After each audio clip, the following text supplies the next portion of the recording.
Hi friends, welcome to my YouTube channel.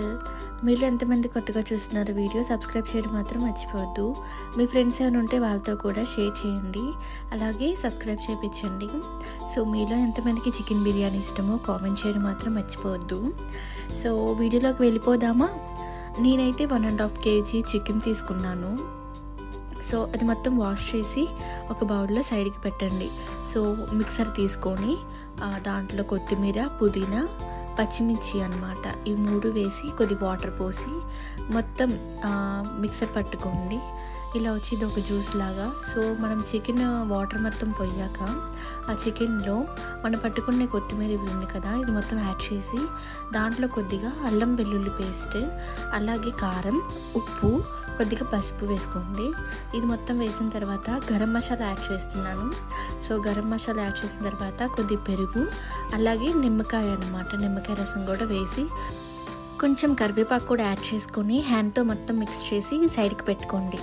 So stove on చేసి 2 table spoon గీ వేసి జీడిపప్పు దాంట్లో వేసి బ్రౌన్ కలర్ వచ్చేదాకా ఉంచి తీసేయండి. దాని తర్వాత కట్ చేసుకున్న ఆనియన్స్ ఉన్నాయి కదా, ఇలా కట్ చేసుకొని రౌండ్గా సేమ్ బ్రౌన్ కలర్ వచ్చేదాకా ఉంచేసి తీయండి. సో దీంట్లోనే 1 టేబుల్ స్పూన్ ఆయిల్ వేసేసి బిర్యానీ ఆకు, లవంగం ఇది మొత్తం వేసాక మనం కలిపెట్టుకుంది కదా చికెన్ స్టఫ్, అది మొత్తం వేయండి.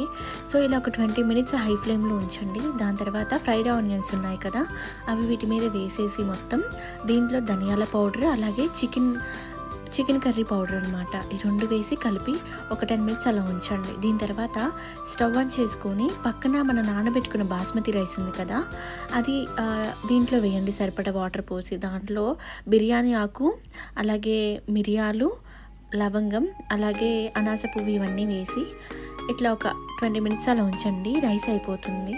ఇట్లా పలుకుగా ఉన్నప్పుడు స్టవ్ ఒక పెద్ద బాండీ తీసుకొని దాంట్లో గీ వేసుకొని మనం ఉడకబెట్టుకున్న రైస్ ఉంది కదా, సో ఇది ఫస్ట్ రైస్ వేసి దాని మీద ఆనియన్స్, జీడిపప్పు, అలాగే చికెన్ ఉంది కదా, చికెన్ కర్రీ కూడా వేసి దాని మీద కొత్తిమీర, అలాగే కుంకుమ పువ్వు వాటర్ అన్నమాట, ఇవి పింక్ కలర్లో ఉంది కదా, ఇది దాని మీద మళ్ళీ రైస్ వేసి దాని తర్వాత కర్రీ వేసి మళ్ళీ జీడిపప్పు, కొత్తిమీర, అలాగే వాటర్ అన్నమాట, కుంకుమ పువ్వు వాటర్, అది లేదా ఫుడ్ కలర్ అయినా వేసుకోవచ్చు. సో ఫైనల్గా ఇలా అయితే అయిపోయింది. 3 స్టెప్స్ అయితే వేసాను నేను, రైస్ అలాగే చికెన్ కర్రీ ఇట్లా మొత్తం వేసాను. సో ఇలా 3 స్టెప్స్ అయిపోయిన తర్వాత ఫాయిల్ నేను దీనికి ఇలా అంటించాను, మొత్తం కవర్ చేసి దాని మీద ఇట్లా మూత పెట్టేసి ఒక 10 మినిట్స్ అలా ఉంచండి లో ఫ్లేమ్లో. సో ఫైనల్గా అయితే ఇలా అవుతుందన్నమాట చికెన్ బిర్యానీ. చూసారు ఎంత బాగుందో, నోరు ఊరిస్తుంది కదా చూడంగానే.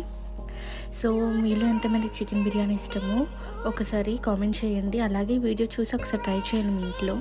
దాని మీద కొద్దిగా గీ వేసుకోండి ఓపెన్ చేయగానే. సో ప్లేట్లో సర్వ్ చేసుకొని తినండి విత్ చికెన్ సాస్ అన్నమాట.